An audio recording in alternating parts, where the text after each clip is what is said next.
আসসালামু আলাইকুম everyone, welcome to daily diary. আজকে আমরা তৈরি করছি দুধ পুলি। শীতকাল মানেই পিঠাপুলি, আর পিঠাপুলির দিনে যদি দুধ পুলি না হয় তাহলে কি হয়? আর সেই জন্যই আজকে আমরা নিয়ে চলে আসলাম দুধ পুলি পিঠার রেসিপি নিয়ে।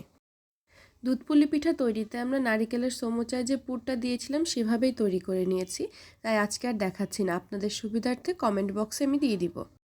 এবার পিঠার শিট তৈরি করার জন্য আমরা একটি পাতিলে 2 কাপ পানি আর একটু লবণ দিয়ে নিয়েছি। তো পানি ফুটে আসার পর তাতে 2 কাপ পরিমাণ চালের গুঁড়া দিয়ে দিচ্ছি।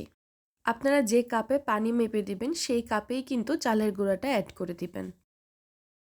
এবার একটি চামচের সাহায্যে পানির সাথে ভালো করে চালের গুঁড়া মিশিয়ে একটা ডো তৈরি করে নিতে হবে। একটু ঠান্ডা হয়ে এলে হাতে চেপে চেপে খুব মিশ্রণ করে একটা ডো তৈরি করে নিতে হবে। আর হাতে কিছুটা তেল নিয়ে তাতে অল্প অল্প করে ডো নিয়ে এভাবে হাতেই চেপে চেপে বড় করে নিতে হবে। খুব বেশি বড় করব না, আমাদের যতটুকু প্রয়োজন ততটুকু।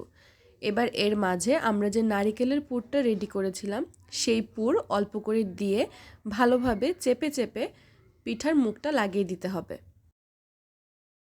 প্রথমে আমরা নর্মালি তৈরি করার পর সব শেষে সবগুলোতে একটু ডিজাইন অ্যাড করে দিয়েছি, এতে পিঠাটা দেখতে আর একটু সুন্দর লাগে।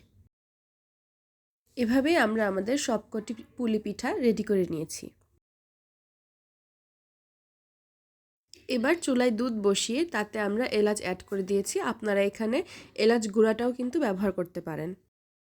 দুধে যখন বলক উঠে আসবে তখন আমরা তাতে গুড় অ্যাড করে দিচ্ছি। এটা আপনারা নিজেদের পছন্দ মতো মিষ্টি অনুযায়ী দিয়ে দিবেন। গুড় যখন সম্পূর্ণ গলে যাবে তখন আমরা তাতে পিঠাগুলো দিয়ে আরও কিছুক্ষণ রান্না করে নিব।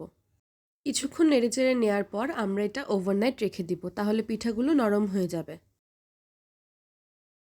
এই যে একদম রেডি হয়ে গেল আমাদের দুধ পুলি। দেখুন দেখতে কতটা সুন্দর হয়েছে, আর খেতেও কিন্তু বেশ মজার হয়েছিল।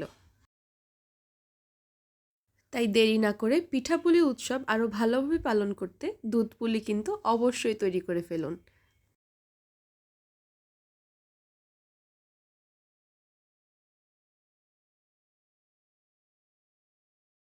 ভালো লাগলে অবশ্যই কমেন্ট করে জানাবেন। এতক্ষণ সাথে থাকার জন্য অসংখ্য ধন্যবাদ। আসসালামু আলাইকুম।